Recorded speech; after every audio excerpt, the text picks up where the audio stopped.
Selamat pagi, semangat pagi, haleluya. Para pemirsa, kita bertemu lagi dalam acara Renungan Pagi. Bagi pemirsa yang masih di tempat tidur, atau sedang sarapan pagi, sedang dalam perjalanan menuju tempat kerja, atau sudah di tempat kerja bagi darat, di udara maupun mungkin di laut, di offshore atau anjungan lepas pantai, sekali lagi saya ucapkan selamat pagi.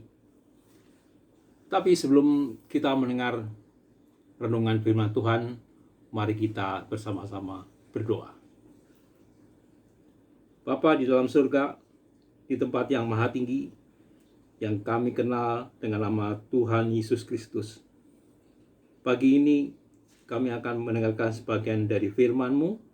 Kami mohon urapan Roh Kudus yang akan memberikan pengertian sehingga firman-Mu dapat kami dengar dengan baik dan kemudian akan kami terapkan dalam kehidupan saat ini dan masa-masa yang akan datang.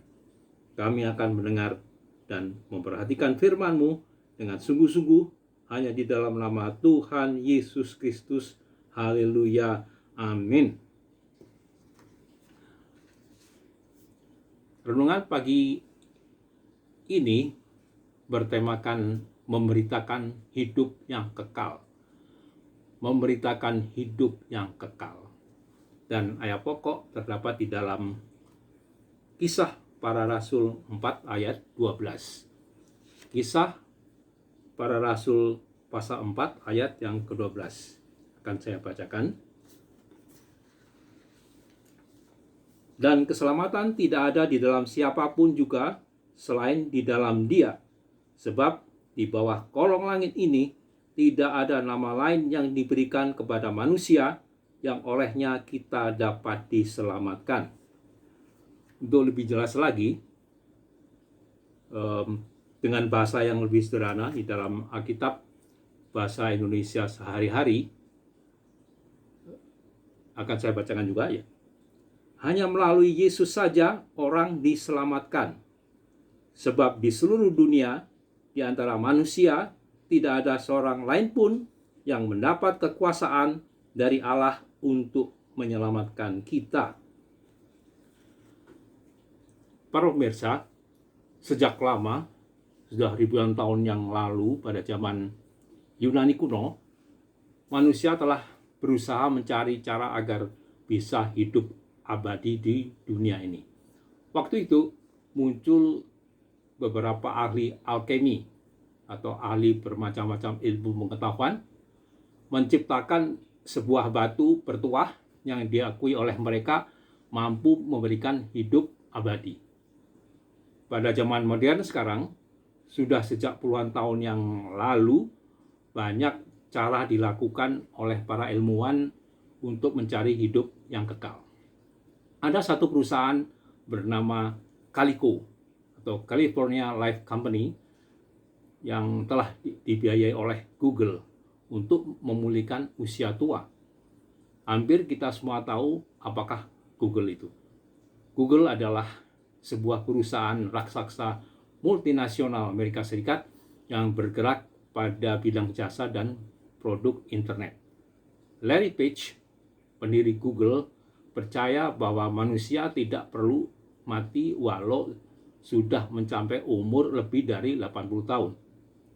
Larry Ellison, orang kelima terkaya di dunia, mendirikan Ellison Foundation untuk menemukan cara mengalahkan kematian. Tetapi secanggih apapun teknologi tidak akan dapat mencegah kematian dan menciptakan kehidupan yang kekal. Semua orang pasti akan mengalami kematian. Apakah ada hubungan antara judul renungan kita, hidup yang kekal, dengan ayat pokok di dalam terjemahan bahasa Indonesia sehari-hari, hanya melalui Yesus saja orang diselamatkan? Jawabnya sangat berhubungan. Kalau tadi telah kita bahas bersama bahwa dunia sudah sejak lama berusaha dengan segala cara untuk hidup kekal secara jasmani, tetapi gagal karena sesuai dengan firman Tuhan yang mengatakan di dalam Ibrani pasal 9 ayat 27, Dan sama seperti manusia ditetapkan untuk mati hanya satu kali saja, dan sesudah itu dihakimi. Jadi, apakah hubungan antara hidup kekal dengan Yesus? Bagaimana seseorang dapat hidup kekal? Inilah suatu pertanyaan yang besar dari orang-orang di seluruh dunia. Untuk menjawabnya adalah tanggung jawab kita sebagai orang Kristen. Apa yang harus kita lakukan sebagai orang Kristen? Apakah misi kita sebagai orang Kristen? Misi, menurut Kamus Besar Bahasa Indonesia, adalah kegiatan menyebarkan kabar gembira atau Injil dan mendirikan jemaat setempat, dilakukan atas dasar pengudusan sebagai kelanjutan misi Kristus. Ya, misi kita sebagai orang Kristen adalah memberitakan Kristus sebagai satu-satunya juru selamat dari dosa dan satu-satunya jalan menuju kehidupan yang kekal. Siapa yang menjadi sasaran pemberitaan kita? Jawabnya adalah semua orang. Yesus menugaskan umat Kristen melalui perintahnya yang terkenal sebagai perintah yang disebut dengan amanat agung di dalam Matius pasal 25 ayat 19 dan 20, Matius pasal 28 ayat 19 dan 20. Karena itu, pergilah, jadikanlah semua bangsa muridku, dan baptislah mereka dalam nama Bapa dan Anak dan Roh Kudus, dan ajarlah mereka melakukan segala sesuatu yang telah kuperintahkan kepadamu. Dan ketahuilah, aku menyertai kamu senantiasa sampai kepada akhir zaman. Amin. Para pemirsa, misi Kristen bukan berarti hanya pada pelayanan yang besar, yang sifatnya mendunia, tetapi semua orang Kristen dapat membagikan Kristus sebagai juru selamat dunia di lingkungannya,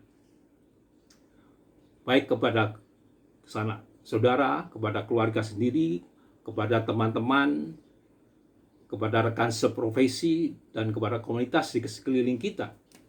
Seperti tertulis di dalam Kisah Para Rasul 1 ayat 8. Kisah Para Rasul pasal 1 ayat 8. Tetapi kamu akan menerima kuasa kalau Roh Kudus turun ke atas kamu, dan kamu akan menjadi saksiku di Yerusalem dan di seluruh Yudea dan Samaria dan sampai ke ujung bumi. Untuk melakukan misi ini, kita tidak akan mampu melakukannya sendiri. Oleh karena itu, Roh Kudus yang akan bekerja. Ia akan memberikan hikmat, kekuatan, dan keberanian untuk bersaksi pada kita. Melalui kesaksian kita, ia menghasilkan pertobatan dan kemudian hidup yang kekal bagi orang yang berdosa. Mereka menerima anugerah hidup kekal, akan hidup dan tinggal bersama Allah. Namun, mereka yang menolak pemberian Tuhan akan mengalami kematian kekal. Kehidupan kekal adalah anugerah Tuhan bagi orang yang bertobat, bukan bagi orang yang menolak anugerah Tuhan.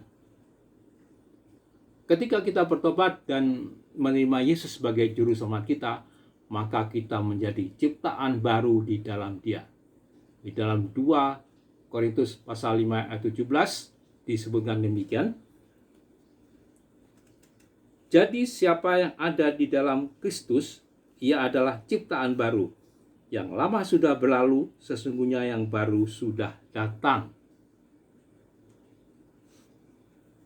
Dalam Alkitab juga dikatakan bahwa suatu saat nanti, ketika Yesus datang kembali untuk menjemput umatnya, tubuh para orang percaya akan diubah. Mereka akan mengenakan tubuh kekal yang tidak dapat mati seperti yang tertulis di dalam 1 Korintus pasal 15 ayat 51 sampai 54. Para pemirsa, sebagai ayat penutup akan saya bacakan sebuah ayat yang menurut World Vision, organisasi Kristen yang bergerak di bidang kemanusiaan dengan fokus pelayanan kepada anak, dan paling banyak dibaca oleh orang di seluruh dunia, dan yang diucapkan oleh Tuhan Yesus sendiri, terdapat di dalam Yohanes pasal 3 ayat 16. Yohanes pasal 3 ayat 16. Karena begitu besar kasih Allah akan dunia ini, sehingga ia telah mengaruniakan anaknya yang tunggal, supaya setiap orang yang percaya kepadanya tidak binasa, melainkan beroleh hidup yang kekal. Amin. Kita akan berdoa untuk menutup perjumpaan kita pada pagi hari ini.